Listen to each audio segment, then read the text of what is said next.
My ex-wife has been continuously harassing me. I'm overwhelmed and have even considered giving up custody of my kids just to make it all stop.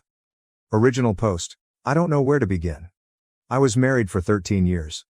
Have 2 small children, 4 and 6. And after being divorced, I am now remarried to a wonderful woman, Donna. My ex will not stop harassing me. I have to communicate with her for the kids. But it was so contentious that the court finally ordered all communication to go through an online site, and I had to change my phone number and move. It was that bad. I had my kids this weekend. Things went great and I went and saw my family. No incidents, we had a great time. Then I got this email. Jill and Marvin, kids report that they were in a traffic accident with you this weekend, in the truck. They both report that the loud, obscene exchange between their father and the ABC towing driver scared them. They both report that they were bitten by Greg's dog, Murphy, during their visit at your folks' house this weekend. This is the second dog they have both reported biting them. I have also posted their reports that they have been bitten by a large dog named Betsy, at your in-laws' house. They have traumatic memories of metal being scraped out of your leg. I hope that you recover and get back to your job quickly. I hope that Donna is okay. They report that you have trouble walking. This is consistent with behavior I observed at drop-off on Sunday night. You didn't get out of your new car, and it appeared very awkward for you to unbuckle their booster seat belts from the driver's seat. I need to know about these things, please. Dog bites are notoriously dirty and prone to infections. Just because our children didn't appear to be as seriously injured as you were in the truck accident, doesn't mean that they couldn't be stiff and sore and possibly have internal injuries for which I need to be observing. At least I need to understand why they were stiff and sore and acting more fearful than usual when they came home. Their mild to moderate bruising and scrapes, and the chunks of skin missing from their hands and fingers, are consistent with their reports of the accident and the dog bites. I will take Jill and Marvin to the pediatrician walk-in clinic to rule out any unseen injuries and infections. It would be nice if you would call or email the doctor's office, and tell them what you can about the accident and the dog bites. It could help rule out tests and treatments that might not be necessary. It would also be nice if you would pay your half of their medical expenses. Especially because the accident and the dog bites happened when they were with you. Today is Jill's first day of school. I could have taken them to the doctor 2 days ago, if you had shared that they were bitten and in a traffic accident that was bad enough required a tow truck for the truck, and medical care for you. If you want to drive the kids to Santa Barbara and back on a weekend, expose them to animals that aren't safe for children, and fight with tow truck drivers in front of them, I cannot prevent that. But what happens to their little growing bodies, and the events that are being imprinted on their sweet, innocent minds, is very much my business. Please share all of the information regarding what happened to our children in the truck accident. Please share all of the information regarding the bites from the dogs. As a mother, it is very worrisome to hear my preschooler and my first grader recount the dangerous things that are happening to them. But it is even more worrisome that my co-parent withholds vital information about their health. Jill and Marvin deserve to know that their parents are working together to take care of them. Thank you. Rest of the post, I don't even know where to begin. The dog that was there had no teeth. Didn't bite them. And couldn't have even if it wanted to. My in-law's dog is dead. I was never in an accident. There was no tow truck. All of this is false. I can't even find a shred of a real event that could have gotten twisted. This comes on the heels of 4 days ago, her trying to corner me into signing away 30% of my custody agreement, and refusing to let me even look at the details of the paperwork. I am so frazzled by all of this that, at times, I think about signing away my parental rights just to not have the stress. But I don't want my children thinking I don't care for them and abandoning them. How do you reason with this level of crazy? Any advice is welcome. I need help managing this. TLDR, trying to deal with a crazy ex, and barely holding it together for the sake of the kids. Relevant comments. Commenter, why are you so cowed by your ex-wife that her telling you to sign something you don't want to sign causes you stress? It shouldn't be that hard to say no.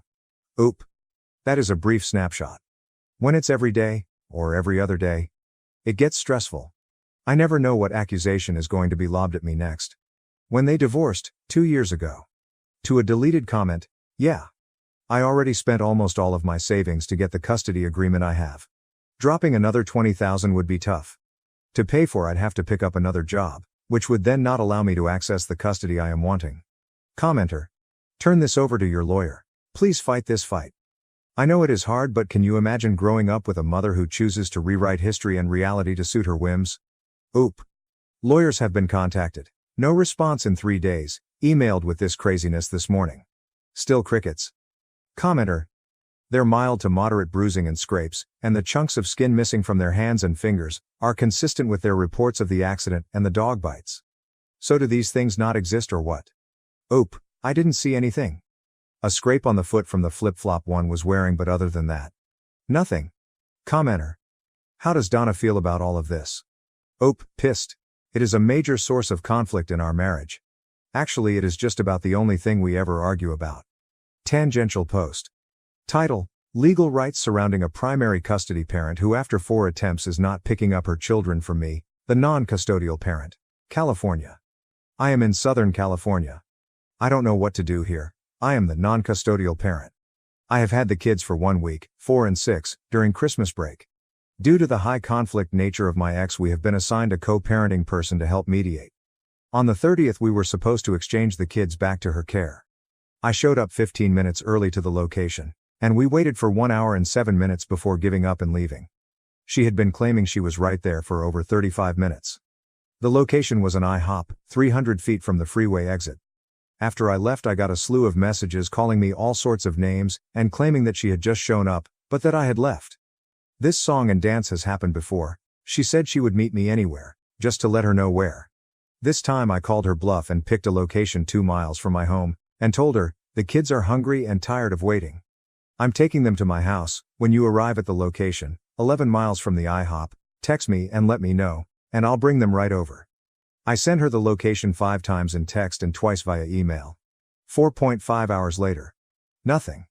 I then told her that we could meet at the agreed upon location at 11 a.m., the next day for the exchange, just 1 day later than planned. When I woke up in the morning, she demanded I drive them 1 hour to a new location, because she had a 103-degree fever and couldn't drive. There of course was a back and forth about her ability to care for children if she was too sick to drive. Ultimately she failed to arrive at the location at 11 a.m. At 5 p.m., I got a doctor's note stating that she only had a cold and was fine to care for the children. I didn't ask for this. I then called her and we had a heated back and forth, but ultimately I relented and told her that I would bring them to a location that she chose. 1 hour away and 1 mile from her house. Under the agreement that she would show up this time. Before leaving I sent an email confirming the location and time. That was sent at 7:48 p.m. We arrived at the location at 8:51 p.m., and texted to let her know we were there. What happened next was so frustrating. No response to any text was ever given. Every time I would send a text, I would get an email. All of them stating the same thing. That she would not leave her house until I verified my location.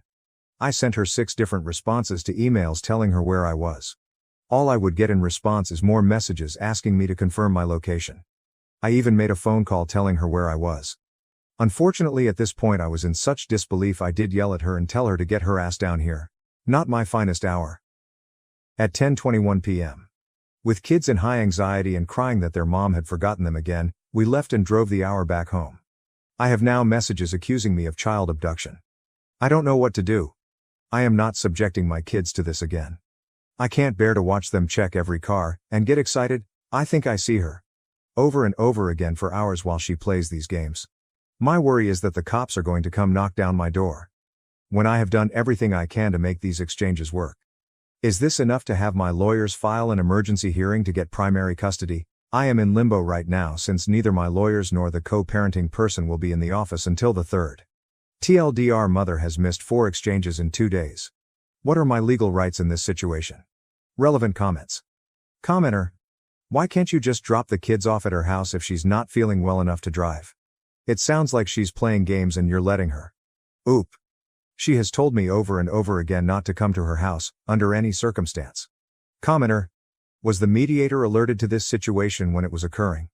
If not, why not? OP. She doesn't check her email or phone over the weekend. Commenter. Keep the kids, stop dealing with her shit and file for full emergency custody this week. OP. She is now stating that she is 5 miles away, waiting for me to deliver the kids. This was not pre-arranged. Deleted post. Editor's note, thanks to mods for helping me recover this. Title, California. Not sure what my options are with a crazy ex-wife scenario.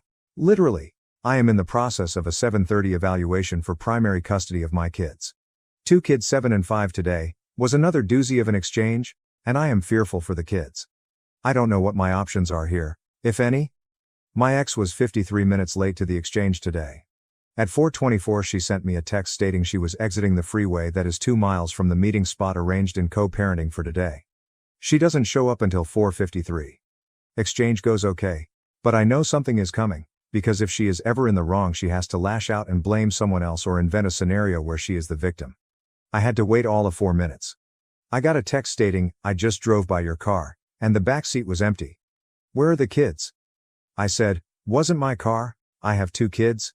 Then knowing where this was going sent a picture of them in the car. Response: "When did you have time to take this?"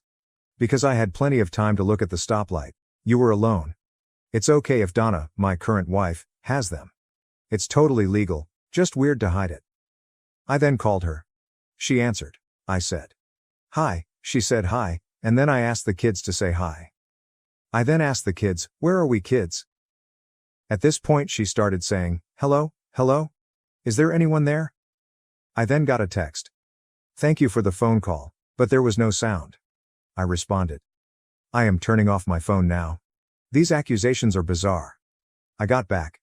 "Not as bizarre as pretending to pick up our kids. Just tell me who has them." I called again. Immediately with the "hello, hello?" I knew for sure it was a game at this point. I just ended the call. She responded, "You can't just keep ending conversations because you don't want to deal with the facts. If this turns into another 49-hour abduction like New Year's, I will definitely file a report." Read the last post on that incident here. This is next level insane. I am terrified for the kids. This is like raising to the level that she needs to be committed. Thoughts apart from just continuing with the psych eval I already have going? Relevant comment. OP. We went back to family court. Court ordered a psych evaluation. That process is about 6 months. We are 1 month into that. Deleted post 2. Okay, I want to give the timeline so people understand the full issue I am up against. Basically my children were hidden from me for 55 hours during my parenting time. Their location and the whole situation. Well, I was lied to about the whole time. Been divorced 5 years. 30% custody exchange was to be on December 28th at 12 p.m. for my half of Christmas break. Timeline. December 26th, 4 p.m., get a picture of where they are spending Christmas, ex and 2 kids 9 and 7, showing large snowfall and a message saying they are not sure when the snow plows will start. December 27, 12 p.m.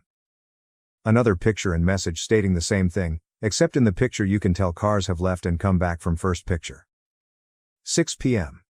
I tell her, "If you get out tonight, I'll come get the kids as planned, in court order, from your house." 12 p.m., December 28th.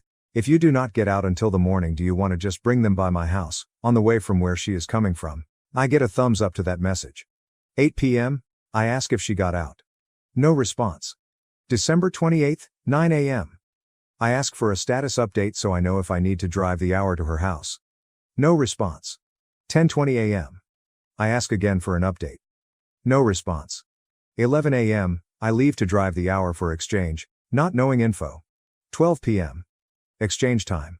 Arrive at house. Text that I have arrived. Her car is there. Her mom's car is not. She lives with her mom. I videotape the time on the vehicle, verbally notate the time and date. Show her car and the darkened house on the videotape. I assume she has driven up with her mom to where she is snowed in. 12:10 p.m., finally got a response saying they are still snowed in. No plows yet. 4 p.m. I offer that since my parents are driving down, and they have a large truck they could swing by and get the kids on their way to my house tomorrow. No response until the next day. Note, I check all roads in the area. All are showing being open and flowing traffic. I even verify with live traffic cams from 1/2 mile from where she is that roads are cleared and cars are driving. I have screenshots of this and the video is timestamped. December 29th, 8 a.m. She declines this and says we should stick to orders. She also tells me her internet is out. December 29th, 11 a.m., I contacted the police about child abduction. I tell them the story. They say, "Here is an incident number, we are not going to open a case on this. Take it up with the court." At 4 p.m., I got a message saying, "Freeways are closing down for the night. Been driving every back road looking for entrances without frozen bridges or backed up with accidents. It's an hour wait every time I fill up. Everybody's sure it'll be better tomorrow. Signals are better at least." I respond by asking her to tell me when she leaves. Note: no freeways or highways are shut down. I check all state and local websites to verify. Even check Twitter and local live camera feeds. December 30th 8 a.m., call my lawyers, tell them what is going on, send them all of the timeline and they say they will reach out to her attorney. 1 p.m., they finally get in touch with her attorney and the response back is that she is leaving today, that she will message me when she does, and I can come and get the kids from her place. 2 p.m. I ask for an update from my ex. 4:45 p.m.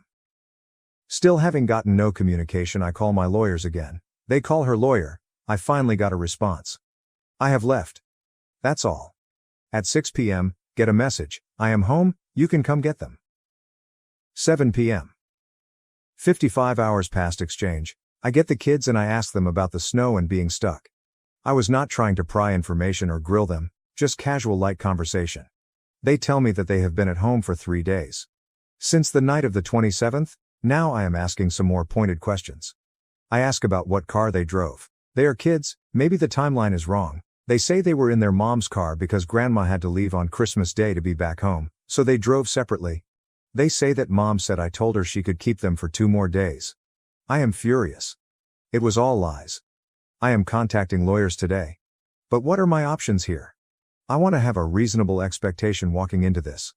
My stance right now is, I need action and need someone else to be as posed about this as I am, or I'll find a lawyer who is. But I do realize my emotions are elevated. Additional note, in the last 2 years I have filed a 730. Spent $12,000 on it. 2-year process. Basically it said I am the better parent, but that she might be improving, and that his suggestion would be to wait a year and do another 730, and if things haven't improved by then, it would be appropriate to swap me to primary custody. That report was produced in April this year. Update, I was looking in my profile and saw my post in this subreddit from 7 years ago, as my ex was causing so much chaos that I was doubting everything. I took everything to heart and implemented several things right away. I became a gray rock. And started documenting my ass off. I consulted my lawyers, and they said they advised several steps. The first of which was a 730 evaluation. This is an evaluation done by a psychologist. That process took a really long time as the 730th evaluator got very sick halfway through. That took 10 months. At the end the report essentially read, Mom is volatile and disorganized and that Dad's home would be a more stable home for the children. However, there is hope that Mom is starting to improve, so if things are still bad in 1 year it would be appropriate to change custody to Dad. This was a tough pill to swallow. Things were not better, and the chaos was just intermittent. So we just kept documenting, and doing our thing. Eventually, we started getting a lot of emails from teachers that Jill in particular, was often not bathed, never had her homework done, didn't have school supplies and that she was falling way behind in her studies. We applied for a trial to review custody, and asked for primary custody to be swapped to us. That was at the end of 2019, and trial was set for May 2020. So as you can imagine, once COVID hit, everything got delayed. There were a large number of events in 2020. COVID shut down. Donna and I had a child, Rebecca. And then my ex started denying visitation to Jill and Marvin. Every 2 weeks I would go down, wait in front of the house, no kids would emerge. Sometimes I would have the police come, not to force anything, but to get the documentation in terms of a case number. This went on for 4 months, before I was able to start getting visitation again. Eventually, the trial was set for summer of 2021 and went for 3 days and I had over 500 pages of documentation. Day 1 was entirely testimony from the co-parenting therapist we had been seeing for 5 years. She testified that my ex was the most difficult client she had ever worked with in her career, that my ex never followed a single agreement in session, and that she was a pathological liar. Last day of testimony was my ex, where she was caught lying on the stand, and was presented with evidence that she had been secretly taking the children to a medical professional for 2 years that I had explicitly not agreed to. So starting in August 2021, the judge ordered the kids to come live with me, primary custody and limiting my ex to 4 days a month. It's now been 3 years. When Jill was in 5th grade she had a 26% in math, and a 40% in English. For the last 3 years, she has maintained a 4.0 every single year, and will be starting high school in honors geometry, honors English and AP biology. Marvin has also been doing well also and just finished his first year of middle school with a 4.0 GPA, and is loving his coding and robotics elective. They have new clothes, and have learned new skills and responsibilities. Donna has been crucial in setting up patterns to help with success in school. Their rooms are both immaculate, and they are the ones doing it with very little direction from us. They are happy and finally involved in activities and sports. Our little Rebecca adores them both, and I will often find all three of them cuddled up together as one of the older two reads a book to her. Jill made the decision recently to stop going on visits to her mom. The chaos and drama started being directed at her. Along with lack of food, clothes that fit, etc. Marvin is still going for visits and we are encouraging that as long as he is feeling safe there. All in all, things are going so well and the kids are doing incredible. There are hard moments still, but it has all been worth it, and we are able to shield them for the most part from any chaos their mom may want to start. If anyone is reading this, please send advice. Thank you. When you are in the thick of it, it is tough to not feel like it is impossible and you will never be able to overcome it. I needed the outside perspective. Too long. Didn't read. Update to a post about considering giving up custody of my kids, to fighting for them for years, eventually getting custody and turning all of our lives around for the better. Relevant comment. Commenter. Cheered when I heard both the kids got their grades up. You've set them on the right path, sir. Good work. Oop. Thanks. We knew they had the ability. It is amazing what can happen when kids have support with HW, and a routine to follow every day. Soon they start believing in themselves and then setting their own lofty goals. Jill has dreams of becoming an investigative journalist. Marvin would like to become a nuclear engineer. Thank you for watching. If you haven't subscribed yet, please do so and hit the notification bell to stay updated with more shocking real-life stories happening around you.